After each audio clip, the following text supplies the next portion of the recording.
the king's ministers. There was a lion who was the king of the forest. He was fierce and strong. A king must have ministers to help him. The lion thought one day and he called a fox. You are known to be very wise and clever. I want you to be my home minister. I thank you for this honor, your majesty, said the fox. Then the king called a leopard and said, You are known to be very alert and swift footed. You will be my defense minister. Thank you, your majesty, said the leopard. The next to be called was a crow. You can fly high in the sky, so you will be my minister for external affairs. I am grateful to you, your majesty, said the crow. The three ministers swore to remain loyal to the king, and the lion in return promised to give them food and protection. When the lion went hunting, they helped him to find the prey. After having his fill, he would leave the remains for them. Thus, they always had enough to eat.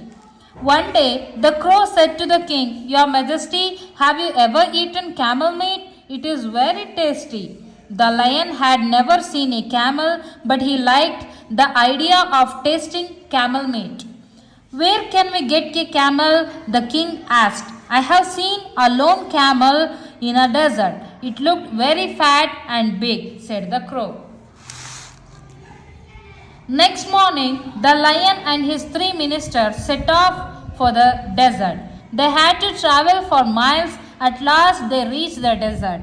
The hot sand of the desert burned the lion's paws. Stop, roared the lion. Let's go back to the forest. I don't care for camel meat. The three ministers didn't want to lose this opportunity of enjoying camel meat, but they could eat it only after the lion had killed the camel. The clever fox at once thought of a plan. Off he ran and came to the place where the camel was sitting. Hello, friend, he said to the camel.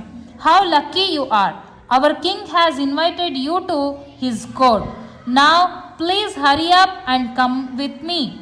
I haven't heard of any king, said the camel. I know only my master for whom I carry heavy loads across the desert.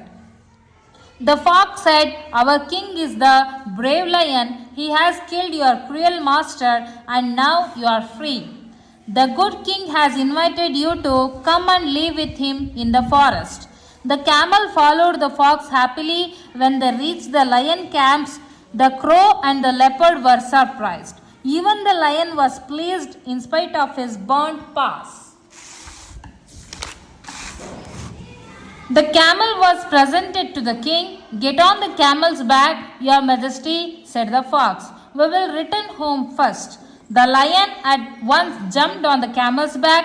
The leopard and the fox sat behind him. With the crow flying ahead as a guide, they reached the forest all hungry and tired. The three ministers looked at the camel with greedy eyes. The lion knew what his ministers were thinking. He turned to the camel and said, Friend, I must thank you for saving my life. You are welcome to live with me in my forest as long as you like. I promise you my protection. The ministers were shocked to hear this. They had all the time been longing to eat the camel's meat, but they said nothing as they were afraid of the king. The lion too was feeling very hungry, but his paws were badly burned and he could not go to hunt by himself.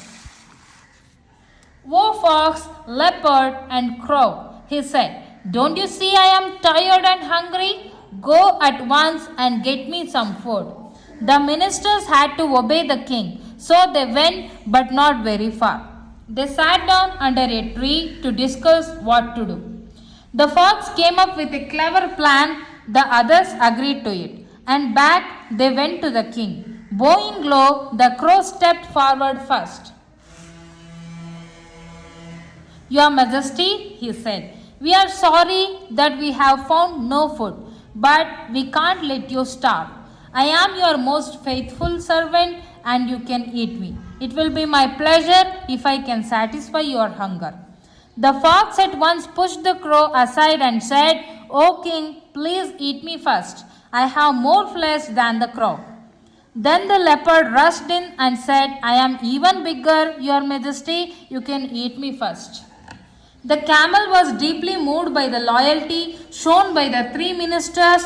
He too thought it is his duty to offer himself as food for the king. Your majesty, he said, these three ministers of yours can be so useful to you. Therefore, I pray that you eat me instead. Hardly had the camel spoken these words when the three ministers got ready to pounce on him. But the lion stopped them immediately and said, You are all so true and faithful to me. I am deeply touched by your offers, and I accept them all. I shall eat all of you, but in the same order in which you offered yourselves. The ministers looked at each other. There was no moment to lose. Away flew the crow, away ran the fox, and away fled the leopard. The lion had a hearty laugh. He turned to the camel and said, You have proved my most loving and loyal friend. You shall live with me all your life. No harm shall ever come to you. And the two lived on happily together.